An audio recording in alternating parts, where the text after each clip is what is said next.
Mereka-mereka ini emang orang-orang provokator aja gitu. Munarman itu kan bikin hoax soal FPI nggak pegang senjata katanya. Padahal nembakin polisi tuh. Fadlizon juga sama. Yang bikin hoax Ratna Sarumpait pertama kali siapa? Fadlizon. Yang bikin hoax soal polisi nembakin pendemo siapa? Fadlizon. Demokrat, ya Demokrat apa ya, partai kecil lah. Gak usah dikomentari. Bentar lagi kan pimpinannya lengser gitu. Cuma ya gitulah Demokrat gitu.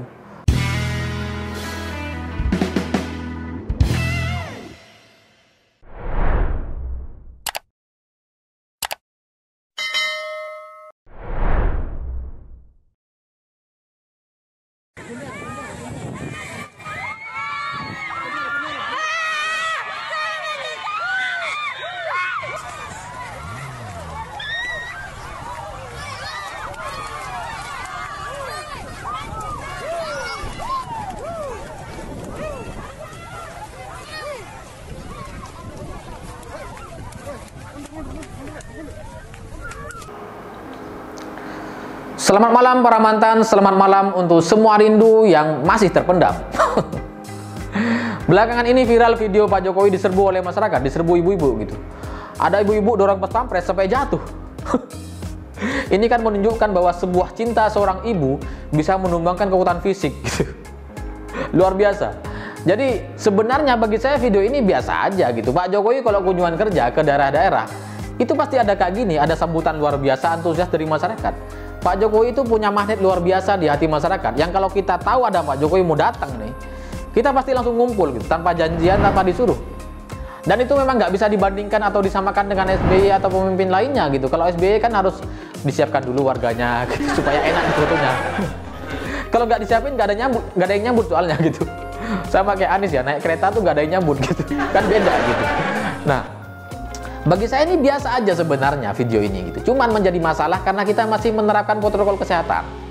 Dan itu yang kemudian dipermasalahkan oleh Munarman, Fadlizon, Demokrat, dan seterusnya gitu. Kalau Munarman mempermasalahkan ini dan mengatakan bahwa ini adalah pelanggaran protokol kesehatan, sama kasusnya kayak Rizik, ya ini biasa aja karena Munarman kan memang anti Rizik gitu, orang FPI. Cuma kalau Demokrat dan Fadlizon berkomentar hal yang sama dan menuntut presiden untuk diproses secara hukum, ini kan menjadi pertanyaan gitu. Mereka ini siapa? Fadlizon ini orang FPI apa gimana? Gitu. Harus jelas. Demokrat ini partainya FPI apa gimana? Dalang apa donatur nih? Jawab dulu gitu. Nah, cuma bagi saya sebenarnya saya bisa jelaskan ini, tapi nanti gitu. Bagi saya poin pentingnya bukan itu. Bagi saya poin pentingnya dari video ini adalah sebuah momentum pertama kali seorang presiden bertemu dengan rakyatnya gitu selama setahun terakhir. Jadi kalau selama setahun terakhir ini kan kita nggak ketemu dengan presiden gitu. Presiden itu sering di istana, jarang kunjungan kerja. Kalaupun kunjungan kerja tuh ya sekali langsung pulang begitu. Kadang juga peresmian-peresmian tuh dilakukan secara virtual begitu. Tapi kan belakangan ini aja Pak Jokowi itu datang ke meresmikan secara langsung, kemudian di NTT ini bertemu dengan masyarakat, terjadi kerumunan. Ini pertama kalinya gitu selama setahun terakhir. Bagi saya ini sebuah rindu yang terjawab pada akhirnya. Rindu yang terjawab. Itu sama kayak kita pacaran setahun hanya bisa teleponan, video call, stalking Instagram, lihat video. Tiba-tiba hari ini kita ketemu gitu. Itu kan sensasinya luar biasa gitu. Rasa ini tidak bisa didapatkan dari sebuah tatap muka atau kecanggihan teknologi gitu. Secanggih-canggihnya teknologi, secanggih-canggihnya sistem dan aplikasi tidak bisa menggantikan sensasi ketemu tatap muka gitu. Tatap mata, nggak bisa. Nggak bisa. Bagi saya video ini punya makna yang kuat dan luar biasa. Saya punya tafsir dan prediksi yang panjang soal ini, tapi nanti saja gitu.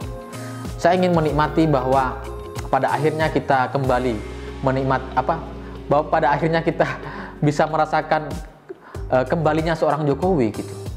Karena selama setahun terakhir kita ini kan kerja dari rumah, pacaran dari rumah, pokoknya semua kita lakukan dari rumah. Presiden juga sama, meeting juga sama menteri dari online gitu.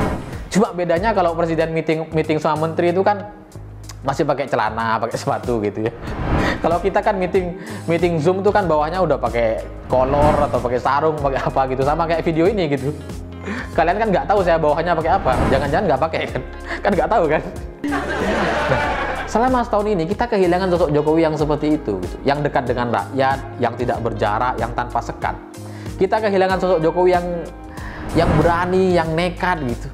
Gara-gara virus ini, saya nggak mau sebutkan ya namanya, karena kalau diucapkan ini jadi kurang viral videonya gitu. Gara-gara virus ini, Pak Jokowi itu kan jadi kelihatan takut gitu, di istana terus nggak keluar-keluar gitu. Kemudian Pak Jokowi juga apa ya? Kita kan kalau lihat Pak Jokowi itu nekat, nggak ragu untuk menabrak protokol keamanan gitu. Di 212 itu kan ditolak, Pak Jokowi sama orang-orang pas-pampres ini disarankan untuk nggak bertemu dengan massa gitu, karena bisa terjadi kerusuhan dan seterusnya. Tapi apa yang terjadi? Jokowi nekat ke 212 gitu, datang ke atas panggung dengan tenang dan luar biasa. Kemudian datang ke Papua, ke zona merah Papua tuh tanpa takut gitu. Padahal di sana masih ada kelompok separatis katanya.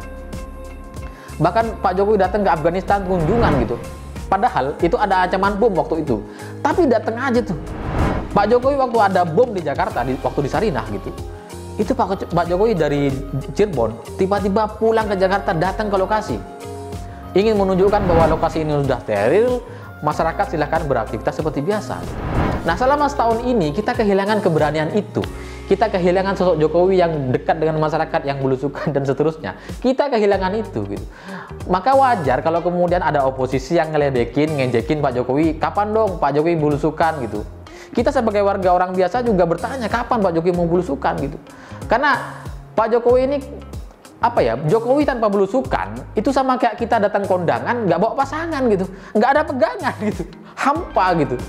Jadi kalau pada akhirnya kemarin Pak Jokowi kunjungan kerja, kemudian ada kerumunan, warga bisa menyapa, bertatap muka secara dekat.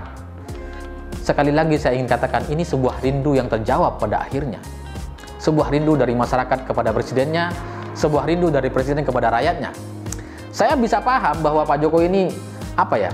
Sebenarnya Pak Jokowi bukan takut, bukan nggak nekat, bukan nggak berani, bukan. Saya paham bahwa Pak Jokowi ini sedang merepresentasikan sebagai Indonesia gitu. Kalau Pak Jokowi semena-mena tetap belusukan di tengah pandemi, di tengah negara lain lagi lockdown, lagi apa ya, lagi nggak bisa bertemu gitu.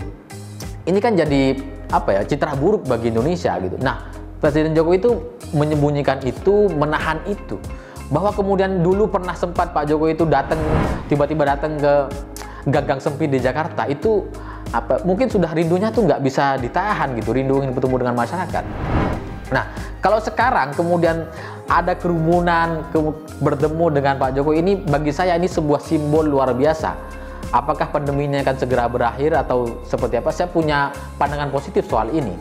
Tapi ya memang sudah susah dipahami bagi orang-orang yang tidak paham bagaimana rasanya merindukan seseorang begitu. Kalau kamu seperti Rocky Gerung yang tidak pernah pacaran, yang tidak pernah menikah, tidak pernah punya pasangan, ya tidak bisa merasakan sensasi kerinduan ini begitu. Yang dibahas hanya protokol kesehatan, kerumunan, seterusnya gitu. Nggak bisa. Tapi bagi kami orang yang merindukan Presiden Jokowi, ya ini luar biasa. Terima kasih gitu. Luar biasa. Nah, selanjutnya saya mau bahas soal apa? Penjelasan soal protokol kesehatan yang disama-samakan dengan Rizik. Itu beda, sama sekali berbeda begitu. Rizik itu datang ke Indonesia di bandara, itu kan disambut juga dengan banyak massa. Tapi apakah kemudian itu dipermasalahkan sama polisi? Enggak gitu. Yang dipermasalahkan sama polisi, sama pemerintah adalah Rizik ngundang kawinan, hajatan di saat orang-orang lain nggak bisa gitu. Orang-orang lain tuh kalau orang lain tuh nggak bisa mengadakan hajatan kawinan. Rizik ini bikin kerumunan, undangan besar-besaran. Itu yang kemudian dipermasalahkan. Itu yang kemudian diproses secara hukum. Nah, Pak Jokowi juga sama. Ini bukan undangan, ini respon antusiasme gitu. Beda. Itu sama kayak di bandara orang jemput Rizik gitu. Ini sama nih. Pak Jokowi disambut sama warga, kan nggak ada undangannya gitu. Itu. Bahwa kemudian Fadlizon nggak bisa membedakan, Munarman nggak bisa bedain, Demokrat nggak bisa bedain. Saya sih apa ya? Ya gimana gitu. Fadlizon ini kan bedain Ratna buka bonyok dan operasi kan nggak bisa gitu. Apalagi bedain soal ini. Tapi sebenarnya bukan nggak bisa bedain menurut saya sebenarnya gitu. Mereka ini emang orang-orang provokator aja gitu. Munarman itu kan bikin hoax soal FPI nggak pegang senjata katanya. Padahal nembakin polisi tuh. Fadlizon juga sama. Yang bikin hoax Ratna Sarumpait pertama kali siapa? Fadlizon. Yang bikin hoax soal polisi nembakin pendemo siapa? Fadlizon. Demokrat, ya Demokrat apa ya, partai kecil lah. Terus dikomentari, bentar lagi kan pimpinannya lengser gitu. Cuma ya gitulah Demokrat gitu. Tiap ada isu ikut-ikut aja gitu. Nah, bagi saya seperti itu. Jadi tidak bisa disamakan, tidak bisa disanding-sandingkan antara Rizik dan presiden gitu. Lagi pula Rizik ini kan kasusnya banyak gitu. Kalaupun nggak terjerat dengan kasus protokol kesehatan, kasusnya banyak banget. Jadi emang layak di penjara gitu. Kalau bisa seumur hidup. Gitu. Jadi saya pikir itu ya. Terus semoga mendapat pencerahan. Terima kasih sudah menonton. Begitulah kura-kura.